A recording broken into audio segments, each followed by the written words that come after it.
milk and water 3/4 of milk है 3/4 of milk and rest होची water and total जदि 4 ताले 3 पार्ट्स होची मिल्क रेस्ट होची water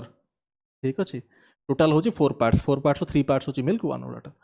how much mixture must be taken out माने आधर mixture बाहर करियो मिक्सचर बाहर कले क्वांटिटी कम हो बट रेशियो सेया रहिबो हला and replaced by equal quantity of water याकू तापर रिप्लेस करा हबो रिप्लेस करा परे हाफ मिल्क हाफ वाटर ता माने रेशियो होची 1:1 हाफ इज टू हाफ माने 1:1 रिप्लेस करा होची विथ वाटर जदि वाटर रिप्लेस करिया ताले मिल्क सेम करिया पड़ियो मिल्क सेम नाही हला 3 अछि 1 अछि ता माने एठी सेम करिया पड़ियो 3 मल्टीप्लाई करंतु कले एटा केते ही जाउची 3 मल्टीप्लाई कले आपनकर एटा होची 3 एटा होची 3 ताहले वाटर केते ऐड हेची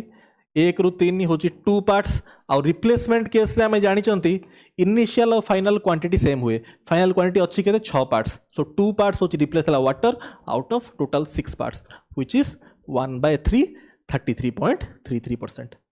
क्लियर नेक्स्ट